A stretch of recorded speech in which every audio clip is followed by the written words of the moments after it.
तर तपाईँ के राम्रो गर्नुहोस्, राम्रो नगर्ने सक्नुहुन्न भने कम्तीमा नराम्रो गर्नुहोस्। हामी भर्खर सुनिरहेका छौँ, हामीलाई दुःख लाग्छ। राम्रो कामको चर्चा गर्न पाएको जस्तै 50वटा राम्रो काम गरेको बेलामा एउटा नराम्रो काम भयो भने त्यो नराम्रो कामको हल्लाले सबै राम्रो काम छोपिन्छ। हामी अहिले सुनिरहेका छौँ। ऊर्जा मन्त्रालय अन्तर्गत विद्युत प्राधिकरण छ, प्रमुख प्रशासकीय अधिकृतको एउटा प्रकरण सुनिरहेका छौँ। मैले बुझ्न सकिरहेको छैन, बदनियत हो कि ढङ्ग नपुगेको बेढङ्ग हो। 3-4 महिनामा सेवानिवृत्त हुने, 3-4 महिनापछि सेवानिवृत्त भइसकेपछि एउटा उपयुक्त मान्छे ल्याउने, त्यो संस्थाको नेतृत्व गर्न दिने। एउटा सरकार नै एउटा व्यक्तिको पछि लागिरहेको जस्तो देखिन्छ, किचकिच गरिरहेको देखिन्छ। यस्ता कुराहरू ठिक होइन, उपयुक्त हुँदैन।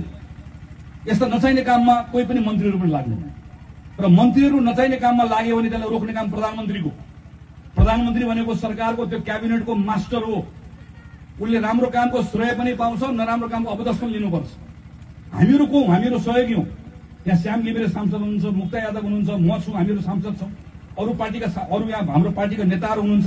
सबको कुरा के छ? सबको कुरा एउटै छ, यो सरकारले राम्रो काम गरोस्, सफल होस्। हाम्रा साथीभाइले प्रत्येक दिन राम्रो काम गर्नु। प्रदेशको सरकारका सन्दर्भमा पनि त्यही हो। यहाँ रामकुमारजी यहाँ हुनुहुन्छ, हाम्रो बहादुरजी हाम्रो यहाँको मुख्यमन्त्री हुनुहुन्छ, कोसिस गरिराख्नु भएको छ। कति राम्रा कामहरू भएका छन्, त्यसलाई हामी साथ दिन चाहन्छौँ। सङ्घको सरकारले कानुन नबनाइदिएको हुनाले गर्दा प्रदेश काम गर्न पाइरहेको छैन।